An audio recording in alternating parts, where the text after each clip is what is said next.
Hey,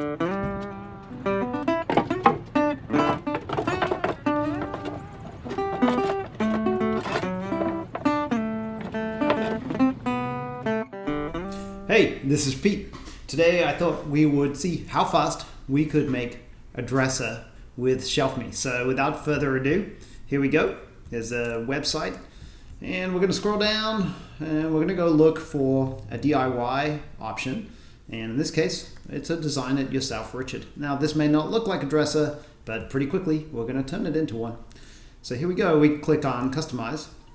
And we're going to make this 3 levels high, so we're going to add a shelf, and these are going to divide out the different regions. And then we're going to take this top one, we're going to want 2 drawers over here, so we're going to add another shelf right there. Super. Okay.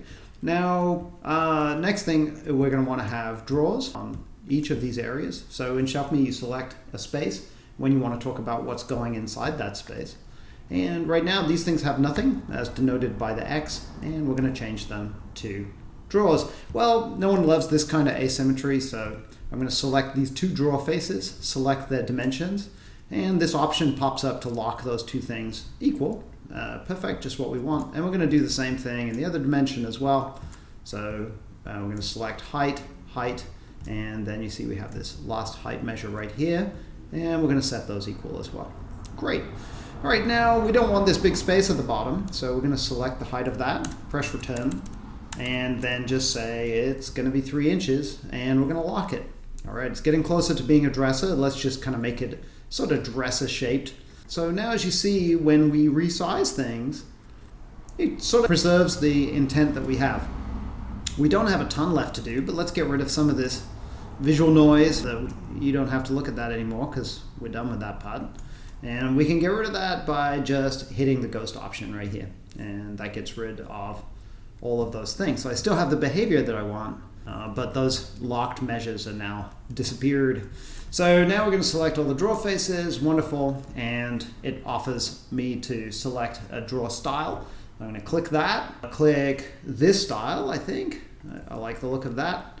And lo and behold, we have a dresser. So these are drawers, they can be pulled out, so we can take a look at them in the UI. It's looking pretty good. One last thing. If we click one of the side panels or the base or really a lot of other things, I have an option to choose a foot style. Right now we only have one foot style, so that's the one I'm going to choose. And now we have feet on our dresser. Let's take a look at how it assembles really quickly. It looks like we have a backer, and all of these individual panels go into the backer and then attach. You see this is a sub-assembly. It attaches into the backer and then the sides go on. And then we have drawers.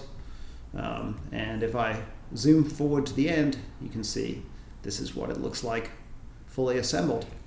Okay, we just designed something. It took a few minutes. This dresser is probably about $800. It's made with amazing quality Baltic birch plywood, and it's built and glued.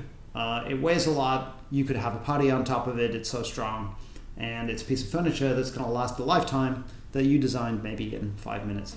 Thanks for watching, and I'll see you next time.